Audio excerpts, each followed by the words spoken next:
Morning, or should I say hello and greetings, because we are all in different parts of the world, as Miss Natasha said that. So, Miss Sichula, thank you for inviting me, and I would like to thank HAS for having a platform for young girls where certain things are stigmatized, but you're bringing it to normality, especially in cultures where I come from, because I've been to Zambia, as you said earlier, I've been to Tajikistan and Macedonia, where we all have commonalities as women that sometimes society bashes when it comes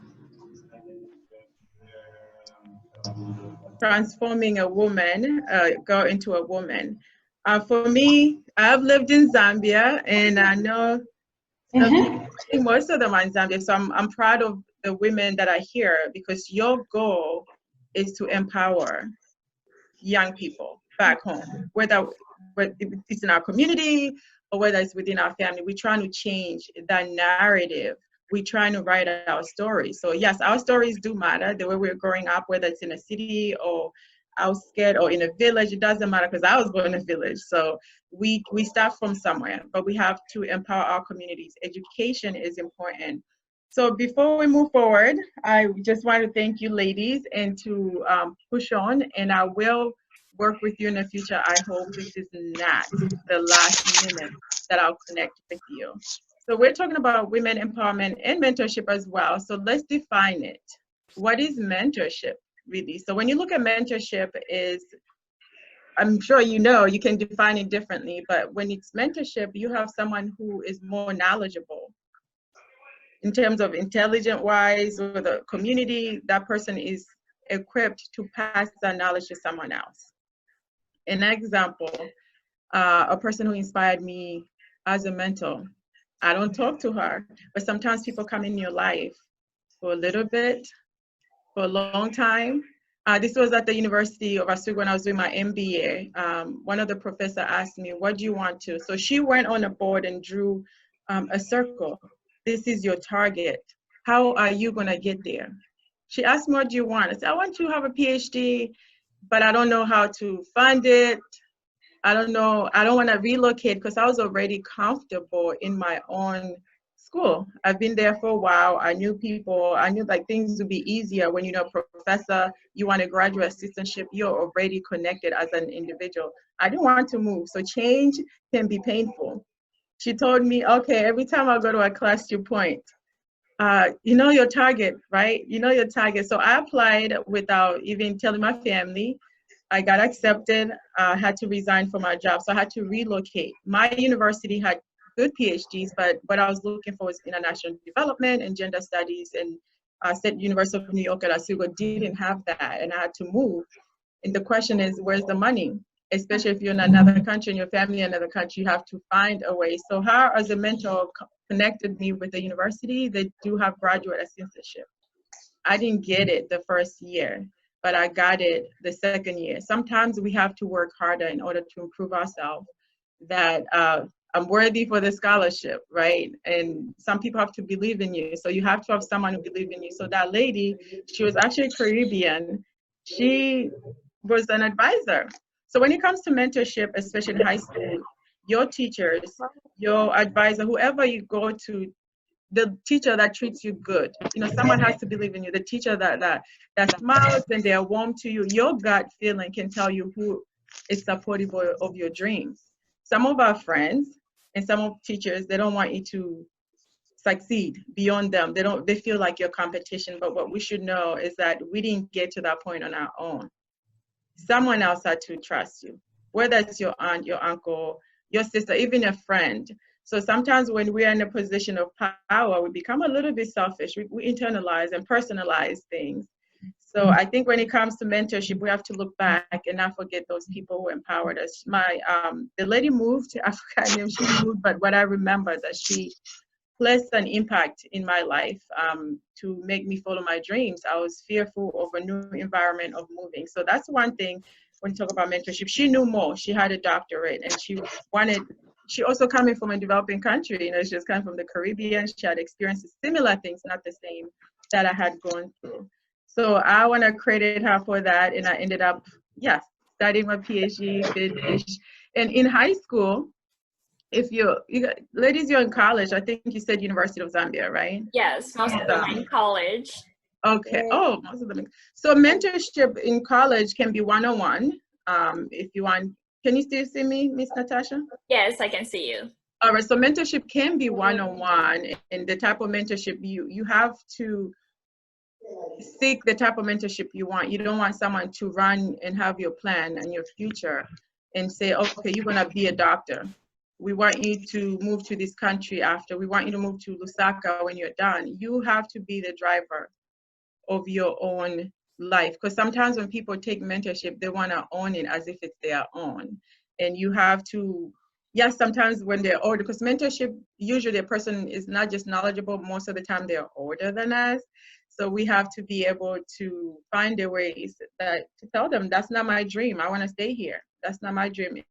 Their dream is not your dream. And you shouldn't be a two, they want to push on their own dream or their childhood dream that they didn't have. So we have to have that easy communication skill where we can sit down and say, oh, thank you for your advice, but I don't want to do this. Most mentors, if they care about you, they will be engaged. So that's a one-on-one mentor, someone who's more knowledgeable. You could have group mentorship, and I see hers as one of those because you guys share a common ground and you are also willing to educate each other despite of our age or the way we look as an individual, right? Hers, I think I could call you a group mentorship.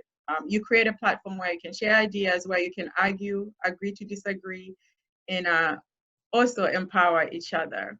And peer mentorship could mean each other. See, as a group, your heads, but then Miss Natasha Stula can have someone else, Abigail, as a close friend that she can rely on and talk to. So that is another example of mentorship, peer to peer. And sometimes it's distance. Miss Natasha and I live in different cities far from each other. I have to fly to get there. So mentorship can be through Zoom. Thank God for technology, right? Thank you. We have Zoom. We can communicate with each other. We call each other, but also we can also FaceTime. And I'm not a millennial, whatever tools you guys use. She helps me understand, but you can communicate on scholarship. How do I get scholarship?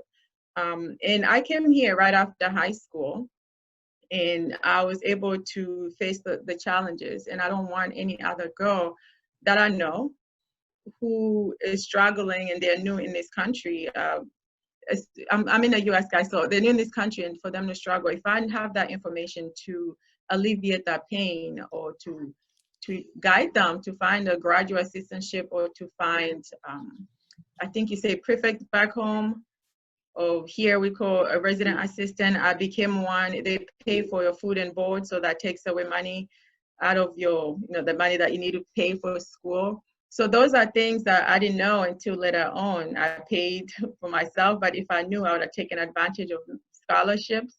And now I'm the queen of scholarships, so I can pass that knowledge, and it's up to the person to take it or not. And like you said, it's not my journey. I do think that as individual, we have a purpose in life. The question is, what is your calling? What is your purpose? What makes you happy? What makes me happy is to change the world. I hope I can change, and that change that one step at a time by empowering someone. So that's a mentorship part that I wanted to talk about. Empowerment. What is empowerment? Just like feminist theory, empowerment theory came around in the 1980s when people were fighting LGBTs or fighting people who are smoking, drinking, all these social changes were coming together. So with the empowerment theory back in the 1980s was more of linking. When you look at mentorship as one another, someone has more, but empowerment, it links someone for a well-being, whether it's social change, political change. As you can see what's going on in this world today, people in different parts of the world are fighting Black Lives Matter or police brutality or uncertainty of the government taking power or forcing people to do anything. So that theory can be an empowerment. How are you empowering? I'll give an example. I think those who have experienced brutality can share with people who haven't, an empowerment of messages so that you can understand where they're coming from. It compels us to think in terms of wellness. What is wellness for one person. What is wellness for people at the University of Zambia? Is it building more toilets? What is wellness? Is it that the government doesn't control bursaries? What is wellness? So the questions that what can we do to change as a group? And there's certain ways. Through research, you can focus on capabilities, right? Empowering capabilities. What are the change? And hence you're doing that. You're looking at a woman's body to make it comfortable. And we come from societies, like I said earlier, stigmatized. And I see commonalities. I lived in 4 different continents by the time I was 21. So it wasn't by choice. So sometimes you just follow your family, your uncle, whoever's taking care of you. But we have to pay a lens. That transformation is teaching us something. That transformation allows us to understand, as women, we're similar. We might have different colors. We might have been born in different economic background, but we face similar things. What can we do to empower each other and make change? And your voices are stories that carry with themselves self-expectations, because when you create a group like this, you are expected to do something. And where are you going to take this from here? You graduating, then what? Sometimes we forget where we started, or sometimes life changes. Sometimes you get married and move somewhere else, but we have to be able, as heads, as a group, to be understanding that when life comes, some people have kids, there might be changes, but you don't have to, I'll say, belittle and be mean to that person. We have to understand it's not a human part. For yes, we're judging, we're humans. If we're not humans, we wouldn't judge, but we have to teach ourselves that, okay, we started together as a group. Who can we bring as mentoring? So you will have to bring someone who's in high school. And especially in developing countries, in high school, menstruation is such a crazy thing. I visited in Mumbwa, Chabota Primary School in 2011 when I was doing my master's research. They had one toilet, but they had about 278 girls. So actually, that's my dream. I want to build toilets and boreholes, and because some girls, they don't go to school because they're having something of their monthly thing, right? Because you're not comfortable. People might see you. And then it's not just people seeing me.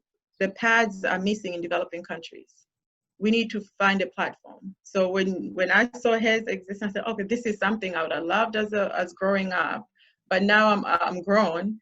What can I do to do so? So theories of empowerment, you guys can look at those. They're both, sometimes you have to process. It comes with time, but also you have to learn how to discernment. I think sometimes it brings prayer. We have to pray for discernment for certain things to change in life as an individual or as a community. So for me, I believe in those because I didn't get here alone. Whether, I need to tell you guys the story. I think I got to a certain point because of those people who didn't believe in me. I wanted to prove them wrong. There's certain moments when someone said, oh, you're not going to be anyone, right? And for me, my parents died when I was young. And I've had back home people who said, okay, is she going to graduate? Is she going to go to school? And one person told me, oh, you're going to end up here and there. In my mind, I said, oh, God, give me some discernment, because I cannot live in that life that they've created. They put you in a bubble, and you have to prove them wrong, because you're more than that. You're better than that. We just have to push ourselves. We push ourselves out of our comfort zone, move to another school, push yourself, apply for a scholarship that you didn't think you'd get it. Then you said, I got it. And I know someone here was like, I don't want to apply for this scholarship. I don't think I'll get it. I said, oh, madam, you are your own enemy. You're putting barriers between you and your dream, between you and your wish. The worst they can do is tell you no. Apply and apply. The worst they can do is no. And if they don't give it to you, tell them, rejoice in rejection. Say, thank you, this door has closed, another one will open for me. And when that door opens, we'll go together, because God will create doors, and once it opens, don't push yourself too much. When one doesn't, you can apply for something and not get it today, next year, but if you continue applying for 8 years and something, it's not the scholarship, it's you. You got to recognize when you're not wanted in a certain environment, but also You got to recognize the power in you to reach out to maybe someone who's already received that scholarship and ask them, what am I doing wrong? What can I do to prepare myself? Right? So, yeah, school was that way. I don't know if I know you have questions. I don't want to go on and on. And it's in the afternoon there. We don't want to keep you asleep. Go for this platform though. And I don't mind helping plan in the background. I don't have to be in the forefront in the future if you want to involve me. Is creating a diaspora of women in the future can include, you have India today, UK, a diaspora of women who share the same commonality, especially in developing countries. And what can we do to eradicate, to help alleviate the issues that we're facing? How can we change policy? One of you can be Minister of Gender, and guess what? I'll come there and we can platform and decide what can change. And Minister of Gender, or these issues can affect farming, the way society look at women can affect also land rights. When a husband dies, we know back in the 80s, 90s, in developing countries, HIV/AIDS was a big thing. Now, what do we have? What virus do we have? We have coronavirus. So when a husband dies or a wife dies, what happens to their kids? What happens to the land? And starting from a young age, empowering women that what you're going through is natural can also lead us to change policies and participation in society. So applying the general work, and I think sometimes we have to leverage and negotiate. A woman stands here back home, like a woman, it's not that a woman is in a kitchen. Our roles are described, and how do you change that narrative in order to transform our society? So I welcome your questions. Okay. We can continue. I know we have 45 minutes and you have more people, so I want to give them questions. So it was just to talk about me, right? My experiences and why I'm passionate about empowerment and also mentorship. Okay. Thank you so much for taking time to talk to us today. It has been so amazing to learn about the intersectionality of women's experiences. I know every time we have our call, we talk about this, and every time I'm writing an application, you always mention this. And it's just so amazing. I know you mentioned about how as HARs, we're empowering each other as peer mentors, and that is so important. As youths, we need to empower one another, we need to believe in one another, and we need to motivate each other. And like when you were mentioning like somebody can become the Minister of Gender, I was just thinking of my friend Farida. She's also studying development studies in Kenya, and she's such a big advocate, and I'm like, I can see her going into politics and becoming a Minister of Gender or something. So as HARs, I am so grateful that you're here with us. And if anybody has a question, you can text it in the chat, and then Dr. Grace will answer. Otherwise, I have some questions for you. I know you were talking about rejection, and so like from a lot of people, like they apply for opportunities. How do you go about with finding opportunities and dealing with rejection as a young person? Like how did you navigate that? I think rejection naturally is never a right thing, because you're applying to get accepted. So when someone rejection, whether it's in a relationship, a guy say, I could go and cry or whatever they say, you're like, okay, no, you want to be accepted. So acceptance in any way is we see it as a positive thing. It has been constructed. So rejection, it is hard. If you're not bothered or troubled by rejection and something, you didn't want it that bad, right? You didn't want that bad. How do you deal with it? I think over time, you train yourself. But at the beginning, when you were younger, when I was applying for colleges, I want to go to Harvard, I want to go to Yale. They have certain criteria. Maybe they're rejecting, they didn't even look at your application. We don't know how they select, right? The people who's going to attend the universities. So for me, at first, I used to cry. Even when I got bad grades, I didn't know how grades in the US, A, B, C, D, I had to learn, because it didn't matter. For us, it was different. So for me, I think I cried at the beginning.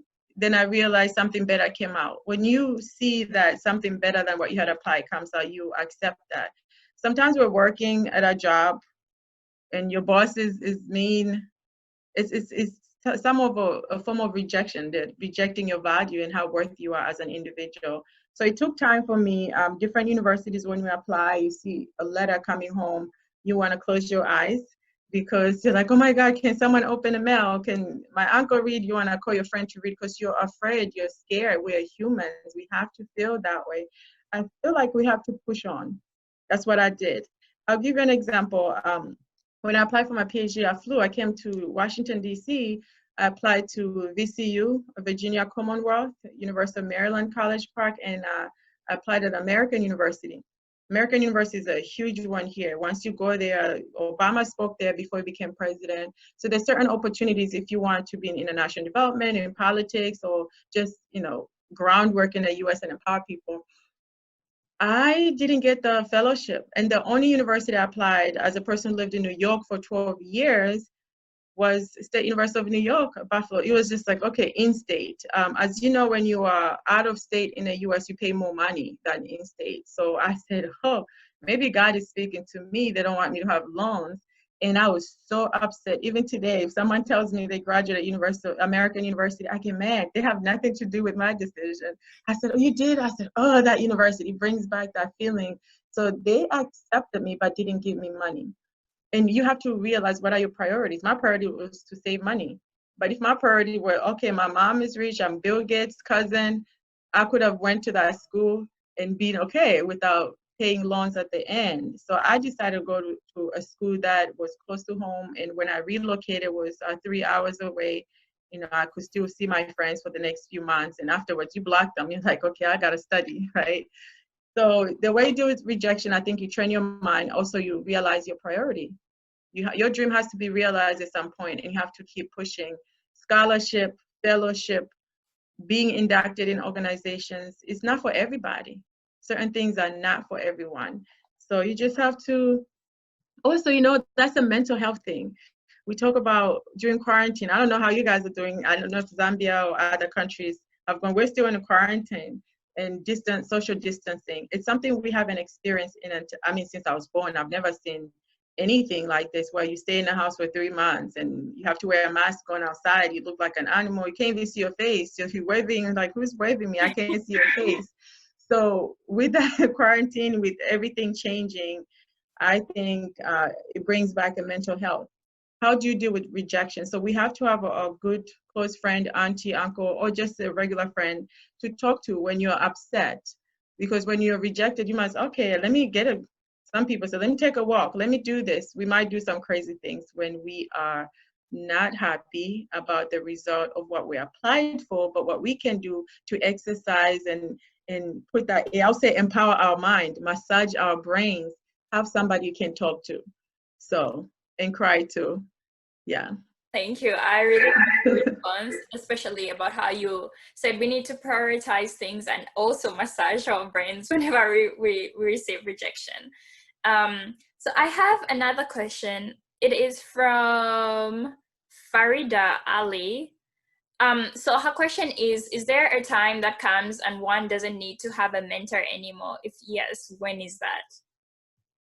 Oh, yes. That's a good question. Fabulous. There comes, do we all need a mentor? Maybe not. We can live life and survive without a mentor our entire life. But that human connection help us elevate our knowledge, enhance our skills sometimes. And I can give you an example. If my mentor was for my master's when I was doing my MBA, okay, guys, me and math divorced each other a long time ago. So when it comes to MBA business, there's so much math, and I said, oh goodness, I'm so tired. So she advised me, and I finished. Mind you, I did my MBA, then went to do international development. Those are two different subjects. Along the way, I had global gender studies.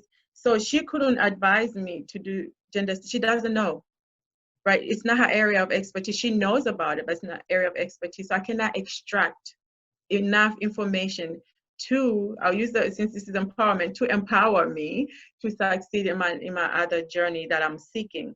At that point, you can become friends, right?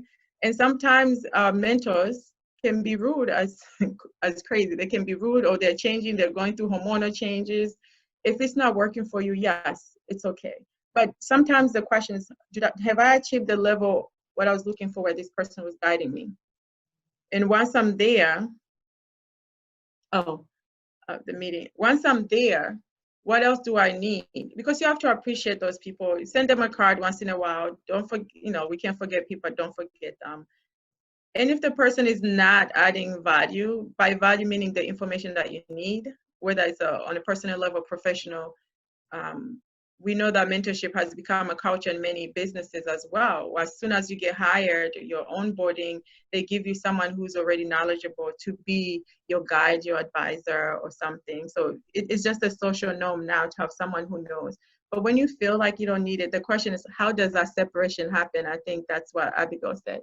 Separation, I think you could write a letter, or don't create fake stories. You could say, I'm moving to another country, I will be talking to you, or I'm moving to another city, or my career has changed, but keep them at a distance. You can slow your communication with them. And sometimes you don't need mentorship. You already say, oh, I got this. I know this. What are you going to add? It's okay to walk away, but I believe when you are moving in a different direction, leave the waters calm. You don't want to shake anybody because you don't know what people are going through in life. We have to assume that they might have something, so you don't want to add stress. So walk away in peace, so that if you ever need them in the future, you can come back and be like, oh, hey, I'm in a different lifetime. Yeah. Okay, thank you so much. I don't know if this team will kick us out anytime soon, but I have another question for you.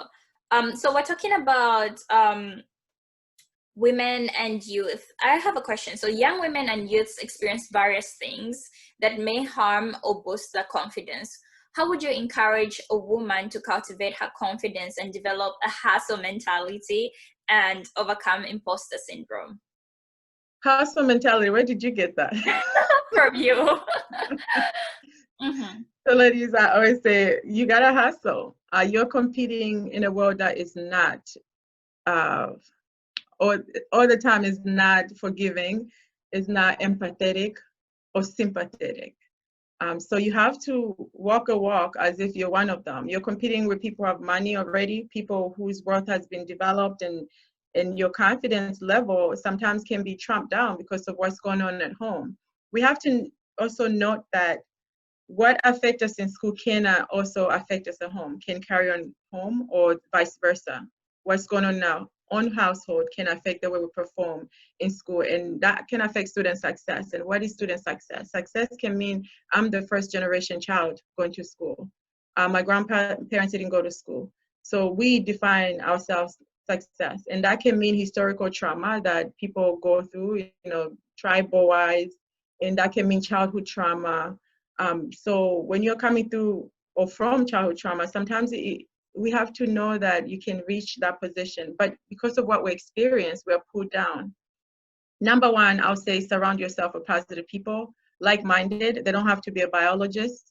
They could be a journalist, whatever, but they're empowering you to reach your heights. And I don't know how that syndrome will exist. How do you, this is how I can overcome. I came to the US, I have an accent, as you can tell. I've been in an environment to this day, even a few weeks ago, where someone, oh, your accent, this and that. Guess what? I'm proud of where I'm coming from. I can even eat delele, I can eat Malayan, whatever it is, I can, whether you think you don't like it or not. So some people will judge you, but guess what? That's what makes us individual and unique, right? We're individual people who are unique. Some people will crash into your professionalism. They say, oh my gosh, she's at University of Zambia. Some people's goal is to literally bring you down. How do you compete?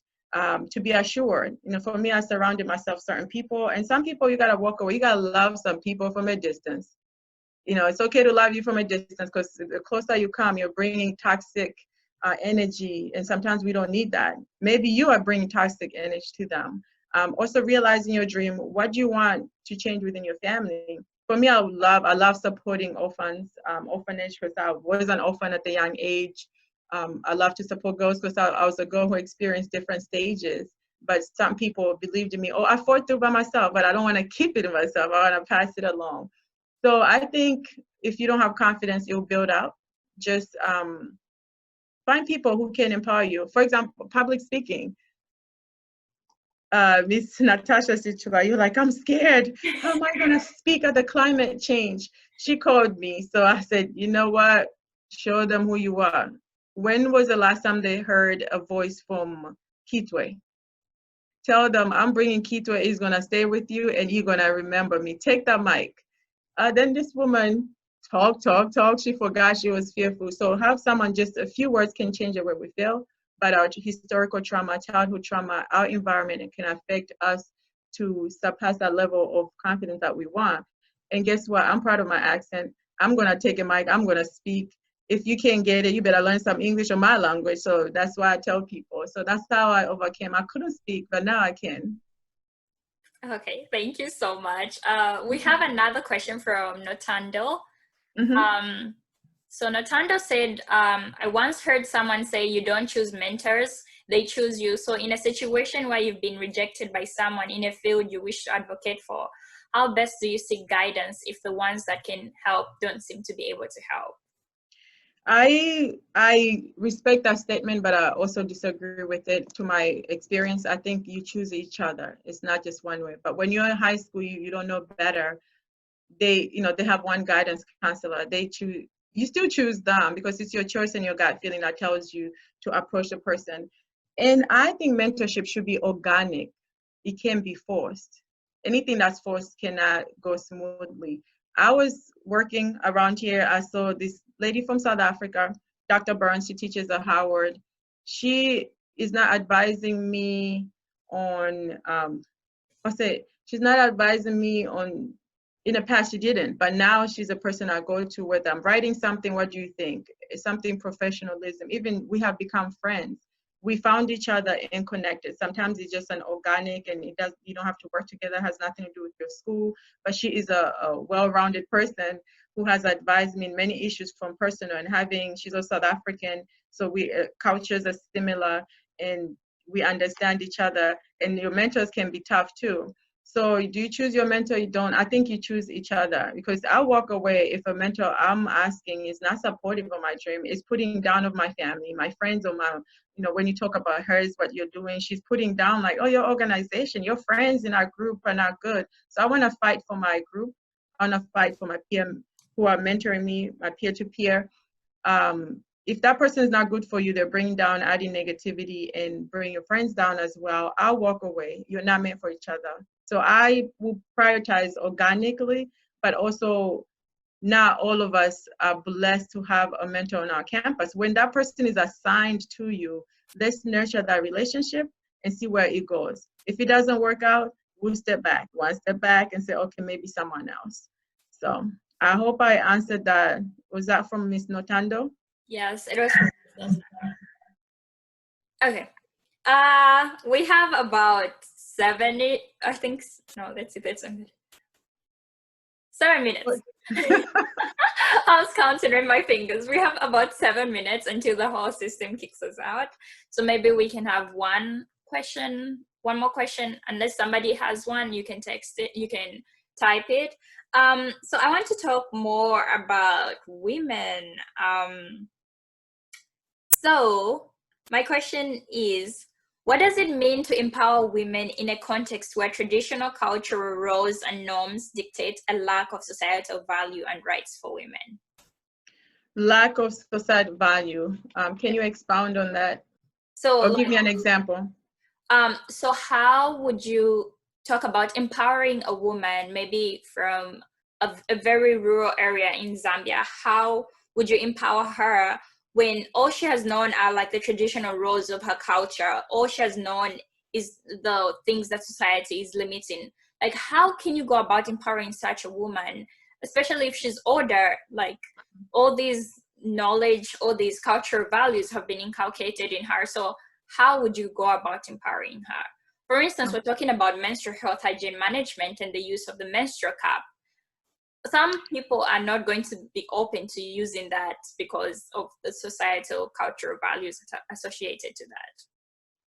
Correct. That's true. Thank you for that question. It is hard to come out of the norm that we're used to and to change minds. But if that's the only thing you've known for, it's hard to move away from it. You have to be shown a different world. I'll give you an example. There was a story about a lion. One person was touching just the ear, one person the trunk, one person the leg, and they're blind, right? But you're tied to one position and all you're touching is different parts of the lion. And they were asked, can you describe the lion? And the person said, oh, the lion has big ears and this, the lion has a trunk. So the other person didn't touch it. They're describing the same thing, but mainly they're describing and talking about what they've touched. So when it comes to that in the villages, I could look at myself, my cousins, and where I come from. It comes with education too. And I believe you guys are leaders in your community. They have to see you using. You have to walk the walk and talk the talk. You have to be that person that say, oh, I've used it, it's working, because you are not trying to impose and put more burden on young girls because you have experienced it, correct? Mm-hmm. So you have experience and you are trying to make things easier. I think every generation should be trying to make things easier for the generation coming. So if I was in a village, I was like, okay, I don't know about this, but I want to see how it works. I'll be interested in learning. So I'll say empower education, but also be the example of that story. Use it, bring it, show them. It will be hard because it's private parts. You're talking about something that's, I don't think any word would talk freely about menstruation for women. Mm-hmm. Whether it's in a village, it's something that you don't talk about. Whether someone says Muslim, Christian, it hasn't been accepted, even though it's natural. So education definitely push the boundaries. Have a gender director of gender or something, gender development, bring that on a platform. It has to be an agenda that we want to push forth. It won't be easy. Things haven't been easy. Women have been left behind for a long time. How did we get here? Because some people sacrifice their time, sacrifice their education, right? To say, okay, I want to go in a village and educate my kids or I don't know. But also with that tradition that you're talking about, I went to a school, gave a poem, and this was 2011, and I told them, I said, listen, I was sitting in those bricks like you.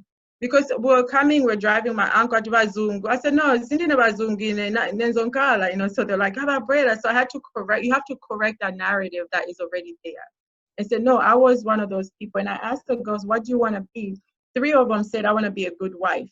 So we have to change that. You can be a doctor and be a good wife, right? My grandmother's like, oh, you're not married. Oh, come home. Maybe you find someone. I say, I'll have a sign. So they're like, so if you're going for education, you can't get married. No, those two can marry each other. You can still empower and change narrative, but also push yourself. Be an example. I go back to a school I went to when I was sitting on a break. I want them to see me. I want them to know I care about them. And I want to change the narrative that a woman is not just, the issues that women are facing are normal. Mm-hmm. Normalize the situation. Wow, that is so empowering. Thank you so much for sharing that. So we only have 4 minutes until the system kicks us out. And I just want to take this time to say thank you to everybody that attended this session. Thank you so much, Dr. Grace. And if you have any last words to empower the women and the people that attended today's session, you can go ahead. But I have one more question. I don't know, maybe you can just say it really quick. I'll say it quickly, don't worry. So what kind of encouragement would you give to women who are trying to pursue PhDs? Because there are not a lot of women, especially from Africa, who want to pursue PhDs, or if they know about the opportunity out there for them. That they want to do it, let's do it. The question is funding. That's what holds us back. So let's look at opportunities that can allow that person to pursue their dreams, and also utilize the network that's in the diaspora. Maybe they know someone we don't have to all move to UK or move to US. I want to go home. I miss home, especially now in America. Like, who wants to be here? So just making sure that we help each other, and the opportunities are there. It's more money. I think if we're all rich, we can go to the best universities we want to instead of public schools. So I would say gender-wise, we don't have a lot of women back home who have PhDs, and those who have were privileged, whether husband paid or they lived in another country. So we don't have homegrown PhDs sometimes. That's why we need to invest. And also our government, it's not just us. Our government need to create that space and funding. The University of Zambia has been there. When was the last time they did infrastructure? When was the last time a president visited without not campaigning, just to visit a school and sit in a classroom? So our leaders have to change their minds. You are the leaders. I can be the leader of tomorrow, and that'll be my platform. So funding wise, creating opportunities, and also just communicating with each other so that you can achieve what you want. Don't discourage. As you know, gender empowerment. I'm all for it for women to get their PhDs. Yay! Thank you so much. I really feel so empowered listening to you and all our conversations that we have, and the ambassadors and the mentors have also benefited from you. So on behalf of hers, we are so grateful. Continue empowering women and girls, and thank you so much to everybody that is watching us. This session has been really nice, and maybe hopefully next time we'll air it live on Facebook so that other people also have the opportunity to watch. So thank you. Twatotela. And those in UNZA, you have Miss Nawamwale Shalala, Mwanza Omale. She's in gender and development. I don't know if any one of them know her. I was trying to teach at UNZA, maybe I can. So I grew up with her. She's my childhood friend when we were Nawa Shalala Omwale. Yeah. So thank you for hosting me, ladies. Empowering you. I ask for you to seek discernment for a dream, chase your dreams. Thank you for coming this morning, different parts of the world. And I'm happy to see young sisters trying to change the world, whether it's a village or a township, whatever we're doing. Continue, and I'll be available to email Miss Natasha Situla, who invited me. So I thank you for the platform and enjoy your weekend. Okay, thank you. I'll be able to share your email with other people if you're open to that. No problem.